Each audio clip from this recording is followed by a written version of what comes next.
concept লাৰ্ণিংলৈ সকলোকে স্বাগতম জনাই আজিৰ ভিডিঅ'টোত আলোচনা কৰিবলৈ ওলাইছোঁ ডিস্টেন্স এডুকেশ্যনৰ অন্তৰ্গত অধ্যায় সেল্ফ লাৰ্ণিং মেটেৰিয়েলছ সংক্ষিপ্তত SLM এই ভিডিঅ'টোৰ জৰিয়তে আমি কেনেকৈ সংক্ষিপ্ত ৰূপত নোটছ বনাই অতি কম সময়ত মনত ৰাখিব পাৰোঁ আৰু প্ৰত্যেকটো অধ্যায় পৰীক্ষাৰ আগত দিনত কমেও 2-3 বাৰ কৰি ৰিভাইজ দিব পাৰোঁ সেই সম্পৰ্কে জানিবলৈ সক্ষম হ'ব পাঠটো সম্পূৰ্ণকৈ পঢ়ি ল'ব আৰু তাৰে মূল কথাখিনি সংক্ষিপ্ত ৰূপত এইদৰে লিখি ল'ব পাৰে nature of SLMs suggested point by Distance Education Council for Design SLMs ত উল্লেখ কৰিব পাৰে নেচাৰ অফ SLM ত উল্লেখ কৰিব পাৰে 1 নম্বৰত contain some clearly stated objectives 2 নম্বৰত user friendly 3 নম্বৰত উল্লেখ কৰিব ইজি ল্যাঙ্গুৱেজ 4 নম্বৰত উল্লেখ কৰিব ইউজ অফ ইলাষ্ট্ৰেশন 5 নম্বৰত উল্লেখ কৰিব এক্সাৰসাইজেছ এণ্ড এক্টিভিটিজ 6 নম্বৰত উল্লেখ কৰিব space for learners to write down their own ideas 7 নম্বৰত উল্লেখ কৰিব feedback to help learners to check their own progress 8 নম্বৰত উল্লেখ কৰিব সামাৰি শুড বি included এই কি পয়েন্টছৰ ওপৰত আপোনালোকে বহলাই লিখিব এতিয়া আহিছো recommendation of UGC 2017 regarding computer based materials ইয়াতে উল্লেখ কৰিব 1 নম্বৰত provide an environment for practice 2 নম্বৰত উল্লেখ কৰিব provide an environment for self assessment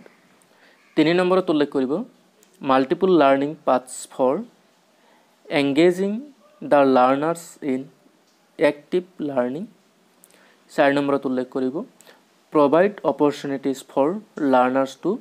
engage high order thinking critical reasoning activities and thinking in complex way difference between SLM and textbooks ইয়াতে এনেকৈ উল্লেখ কৰিব পাৰে textbooks আৰু SLM এনেকৈ ভাগ কৰি ল'ব 1 নম্বৰত উল্লেখ কৰিব text book develops interest among the learners SLMs ত উল্লেখ কৰিব SLMs arouse the interest of the targeted group of learners 2 নম্বৰত উল্লেখ কৰিব for saving the purpose of teachers use SLMs ত উল্লেখ কৰিব prepared primarily to learners use 3 নম্বৰত উল্লেখ কৰিব no indication of study time SLMs ত উল্লেখ কৰিব given estimated study time 4 নম্বৰত উল্লেখ কৰিব rarely stated aims and objectives SLMs ত উল্লেখ কৰিব aims and objectives are clearly stated 5 নম্বৰত উল্লেখ কৰিব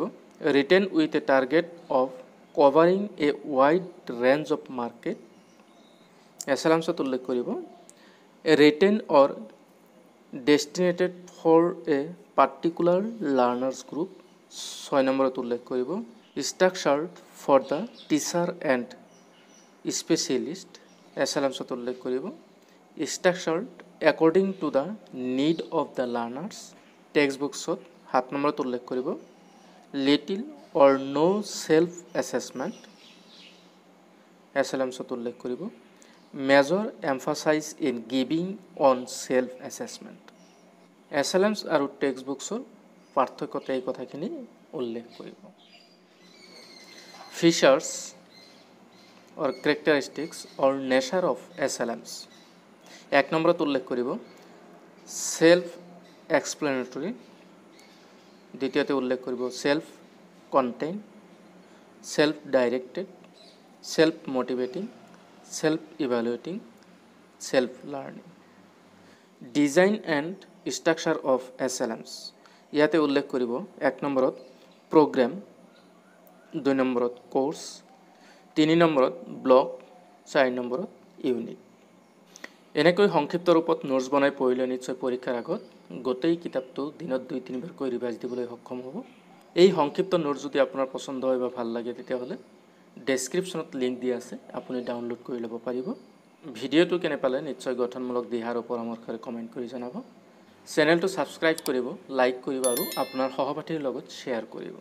পিছৰ খণ্ডসমূহ চাবলৈ নাপাহৰিব আজিলৈ সামৰিছো ধন্যবাদ